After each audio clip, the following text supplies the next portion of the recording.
the SMOK AL85.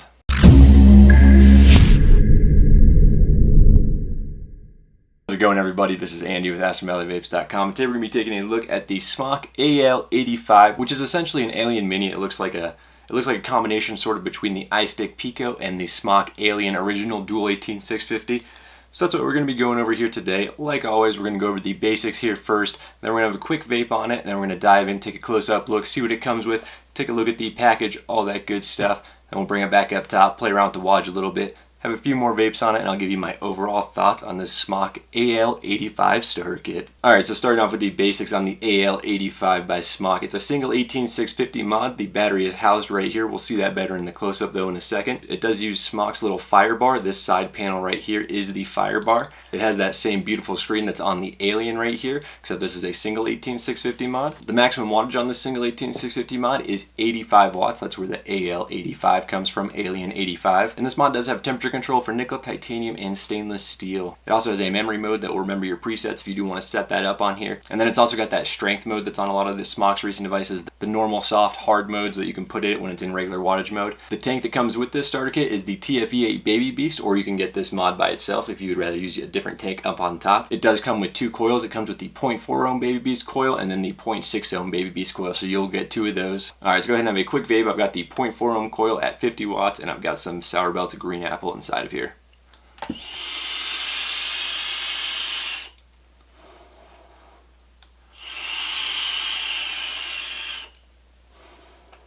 Alrighty, here we have the packaging on the SMOK AL85, same packaging as the Alien. It does display the color option that you're going to get with SMOK. You can see the matching color scheme here, silver and silver TFE8 baby. Flip it on over, it tells you a little bit about the AL or AL85 kit. Alien Mini is what I'm going to call it. You can see what the kit includes here. Slide it on open. Inside this box here, you'll have the AL85 front and center. Pull up that top portion, you'll have this little battery card right here by SMOK. Love that they include it. Do not use your batteries if it looks like any of those images.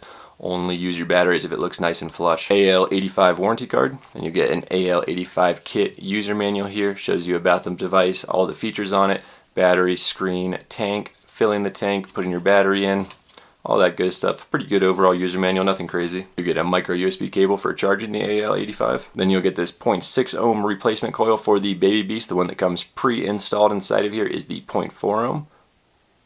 And then as you guys can see right here, it looks like this kit is supposed to come with a piece of replacement glass. I'm sure the final production units will, but right here there's just a vape band inside of this package. And I think if they weren't going to put replacement glass, they would put the vape band in here. So I'm hoping that the final productions have that piece of replacement glass in there. Then you get some extra O-rings here and then an extra top filling cap. Alright, here we have the AL85 up close. Look very familiar. That's because it looks like the Alien, just a mini Alien here.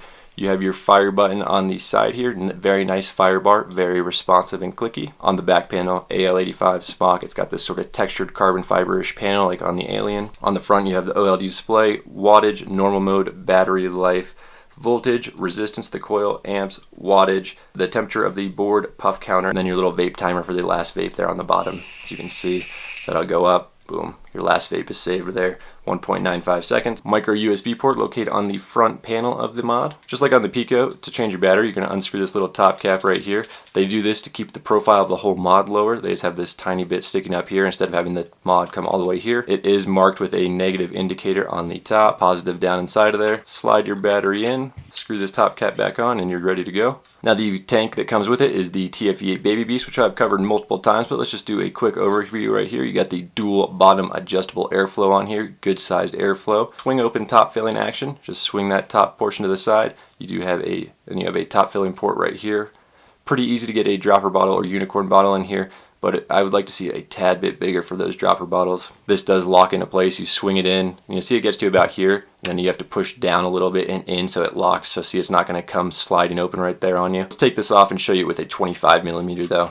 Alright, so here we've got this tiny little mod here with a 25mm on here. This is the eLeaf RT25. Now it's hard to see, but there's just a tiny bit, about a millimeter or less of overhang on the front when you're using a 25.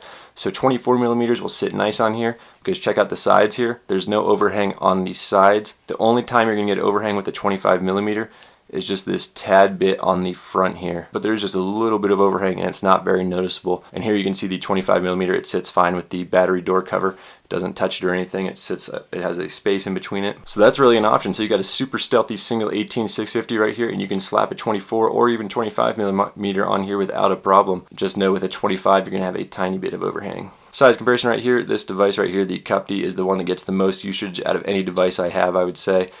So here's a quick size comparison between these two.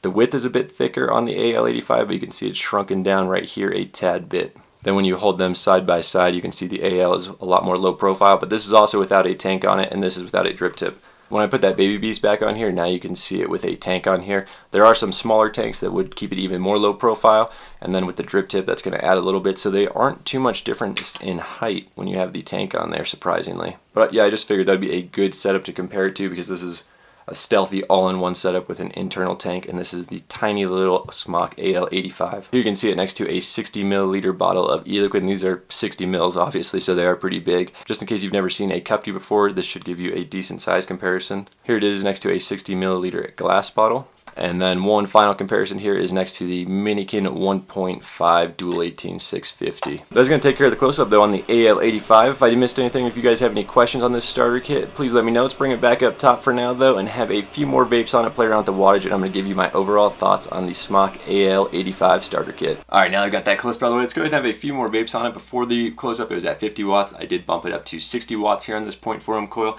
and I had to top it off, so I added some Mr. Meringue by Charlie's Chalk Dust, a fantastic lemon flavored e-liquid inside of here.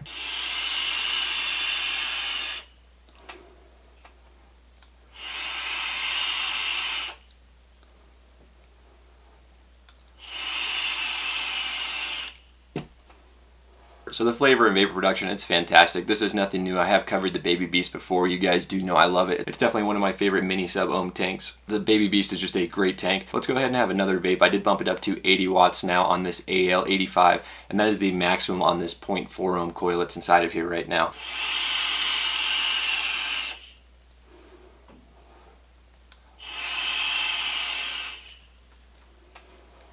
Now on the Baby Beast with the 0.4 ohm coils, I usually keep it around 60 watts. You could see 80 watts there. It was good. I didn't get any dry hits. Vapor production is good. The flavor is still a little bit good, but it gets a little bit too warm for me at that 80 watt range with the 0.4 ohm coil. When I'm using this 0.4 ohm coil, which is the main coil I use on the Baby Beast, I keep it at 60 watts. So that's sort of right in the middle between the 40 to 80 watt range on that 0.4 ohm coil. With this Mr. Meringue in here by Charlie's Chalk Dust at 80 watts, it just tastes a little bit off at 80 watts. And this is one of my go-to liquids here, the Mr. Meringue, so I usually do keep it at that 60 watt range. Alright, so my overall thoughts on the AL85, love it. I love it. It's a small, compact, single 18-650. It's like the iStick Pico with the alien screen on it, alien body on it. SMOK's fire bar in here. It's like they took the Pico and they put all of the things that I love about SMOK's Alien onto the Pico into a single 18-650. I absolutely cannot say enough about this little mod right here. I know some people were having paint issues with the original Alien batches, and then it looks like SMOK fixed that on the later batches. I personally have not had any problems with that G320 kit, and so far I've not had any problems with this. Since they did fix the later batches of Aliens and the G320, I'm sure that they have fixed the paint on this. If I do start to notice it wearing off, right when I start noticing it, I will put a comment down below, update you guys. But as of right now, the paint is staying nice on here. Obviously, I haven't been using it for as long as a lot of people were with the Aliens when they started to notice that. So that is why I will keep you guys updated if I start to notice the paint coming off on this mod. But really, I cannot find any real cons with this mod right here. I just put the eLeaf RT25, which is a 25mm on here. You can see that. You guys saw it better in the close-up. But there is just a minuscule amount of overhang on this port, on this side of the mod right here. So you can even have 25mm on here and it will nearly sit flush. You have about a millimeter tops of overhang on the far right side, but from the side profile it does sit nice and flush like you guys saw in the close-up. Just a very, very good portable single 18-650 mod. You guys saw some other size comparisons in the close-up. I really have nothing bad to say about this mod right here. I love the fire bar, I love the screen. The main reason I didn't use the Alien, which is the dual 18-650 version every single day, is because I like the portable, more stealthy devices to take with me every day and then just swapping out the single 18-650 battery. Because I don't need the higher wattage vapes, I keep it in that 30 to 60 range. So this right here is absolutely perfect for me. It will be a staple in my rotation, hands down. They come in a bunch of different color options. This is the silver version. Comes with the matching silver TFE8 Baby Beast. The black one comes with the black, so on and so forth. It is just a very good single 18-650 mod. A lot of people love the Pico. A bunch of people love the Alien. You mix those two together, they have a kid. You have the AL85 right here. Beautiful, beautiful device. If you do already have a Baby Beast, I would recommend just picking up the mod by itself since it's very reasonably priced. If you've never used a Baby Beast before, I would say get this starter kit. It's very rare that you get a starter kit that comes with an awesome tank and an awesome mod, and that's what we have right here with the SMOK AL85 Starter Kit. Fantastic tank, fantastic mod. Good amount of coil options on the tank, and they have a rebuildable deck too for those of you that want to build your own coils. That's pretty much going to wrap up this video though, guys. If you have any questions on this AL85 or any other vaping related questions in general, please do leave a comment down below and I'll be happy to get back to you. And if you did enjoy this video, please be sure to leave a thumbs up and subscribe. It is greatly appreciated. And as always, vape on.